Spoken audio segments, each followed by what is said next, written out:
کوئی آدمی اگر یہ کہے کہ دنیا کے ہر نظام نے مرد اور عورت کو مساوی حقوق دیے ہیں، آخر اسلام نے مساوی حقوق کیوں نہیں دیے؟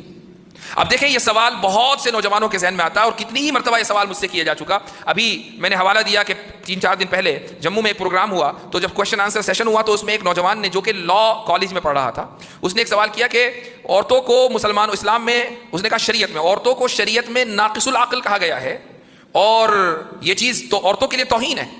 تو میں نے کہا کہ نہیں، شرعی مسائل میں عورتوں کو ناقص العقل یعنی بے وقوف نہیں مانا گیا۔ اس نے کہا نہیں، حدیث میں موجود ہے ناقصات عقل و دین۔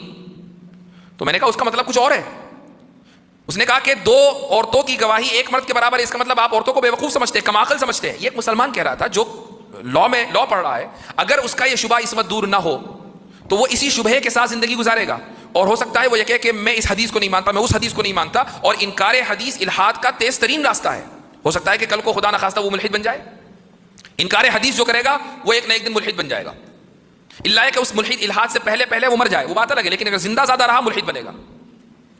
تو میں نے اس سے یہ کہا کہ میں آپ کے سامنے 2 صورتحال رکھتا ہوں۔ ایک صورتحال یہ ہے کہ ایک واقعہ ہوا، اس کو ایک شخص نے دیکھا، ایک مرد نے دیکھا، اور اس واقعے کو اس نے عقلی انداز سے اس کی تشریح کی، اس کو سمجھا، اور اسی واقعے کو ایک عورت نے دیکھا، یہ دوسری صورتحال ہے، اس نے جذباتی انداز سے اس کو دیکھا اور سمجھا۔ آپ کس کی گواہی مانیں گے، جس نے عقلی انداز سے سمجھا اور دیکھا، یا جس نے جذباتی انداز سے دیکھا اور سمجھا؟ تو اس نے جواب میں کہا کہ نہیں، بات تو صحیح ہے کہ جس نے عقلی انداز سے دیکھا اور سمجھا گواہی اسی کی معتبر ہے، لیکن عورتیں بھی تو بہت ترقی کر رہی ہیں۔ میں نے اس سے کہا کہ جذبات کا ترقی سے کوئی لینا دینا نہیں ہے، بہت سے جذباتی لوگ خوب ترقی کرتے ہیں اور بہت سے عقل مند لوگ پیچھے رہ جاتے ہیں، 2 بالکل الگ الگ موضوع ہے، خلط مبحث نہ کیا جائے۔ یہ وکیل صاحب سے گفتگو ہو رہی ہے، خلط مبحث نہ کیا جائے، 2 الگ الگ موضوعات ہیں۔ پھر اس کو میں نے ایک مثال سے سمجھایا، میں نے اسے کہا کہ دیکھو عورتوں کے اندر جذبات کی بہت زیادہ شدت ہوتی ہے، مردوں کے اندر جذبات کی اتنی شدت نہیں ہوتی، اور یہ عورتوں کے لیے خوبصورتی ہے کہ جذبات کی شدت ان میں ہو۔ یہ خوبصورتی اس وقت پتہ چلتی ہے جب مرد کسی پریشانی میں ہوتا ہے۔ ایک مثال اس وقت دی گئی کہ، اور یہ مثال آپ سب خود بھی اپنے اوپر تجربہ کر سکتے ہیں، ہر ایک گھر میں، ظاہر ہے کہ ہر انسان کے گھر میں خواتین ہیں، خود ہی دیکھیں کہ وہ کتنی جذباتی ہوتی ہیں، لیکن آپ مان لیجئے اگر دارالاقامہ میں رہتے ہیں اور ذرا تصور کریں کہ آپ بیمار ہوں، اور آپ کے یہاں برابر میں ایک طالب علم جو آپ کا روم میٹ ہے، وہ صبح اٹھا، اس نے دیکھا کہ بھئی یہ میرا ساتھی اپنے وقت پہ اٹھا نہیں، اور کراہنے کی بھی آواز آ رہی ہے، تو پوچھا بھئی کیا ہوا؟ بولا بیمار ہوں۔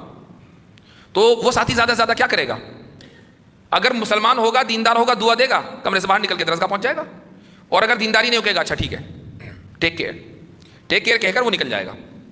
لیکن اگر اسی کمرے میں ایک مرد کی جگہ ایک محرم رشتہ دار ہو، یا بیوی ہو، یا بیٹی ہو، یا بہن ہو، یا ماں ہو، کیا وہ ویسے ہی نکل جائیں گی؟ وہ اس وقت تک قدم نہیں نکالیں گی جب تک دوا نہ کھلا دیں، اور وہیں کھڑی رہیں گی کہ دیکھیں کہ بیماری صحیح ہوتی ہے کہ نہیں۔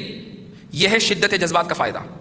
مرد کو اس شدت جذبات کی ضرورت ہے، تو اللہ تعالیٰ نے عورت کا حسن اس میں رکھا ہے کہ اس میں جذبات کی شدت ہو، اور مرد کا حسن یہ ہے کہ جذبات کی قلت ہو۔ اگر دونوں بہت زیادہ جذباتی ہوں گے تو کوئی بھی خاندان صحیح طریقے سے آگے نہیں بڑھ پائے گا، لڑیں گے بھڑیں گے، خاندان ٹوٹ جائے گا۔ ایک میں عقل کا غلبہ ہوگا اور دوسرے میں جذبات کا غلبہ ہوگا، اس میں کسی کی توہین نہیں ہے۔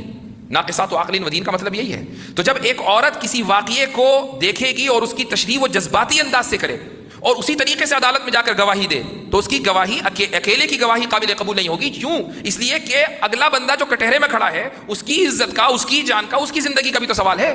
خالی آپ نے دیکھا کہ بھائی ایک عورت اور ایک مرد دونوں برابر ہونے چاہیے، وہ جو کٹہرے میں کھڑا ہے اس کا کیا ہوگا؟ اس کی بھی تو حفاظت کرنی ہے تاکہ اس کے ساتھ ظلم نہ ہو۔ اس لیے شریعت نے کہا کہ نہیں، 2 عورتیں 1 مرد، چونکہ اگر ایک عورت نے شدت جذبات میں واقعے کو دیکھ کر غلط تشریح کی تو دوسری عورت سے جب کراس کوشچننگ ہوگی تو پتہ چل جائے گا کہ اصل واقعہ کیا ہوا تھا۔ تو اس لیے 2 عورتیں چاہیے۔ تو اس سے یہ پتہ چلا کہ جو مساوات کا کیڑا ہے، یہ اسکول کالج کے زمانے سے، بلکہ اسکول کے زمانے سے، بچپن سے ہر بچے کو، ہر بچی کو اس کے ذہن میں بٹھا دیا جاتا ہے۔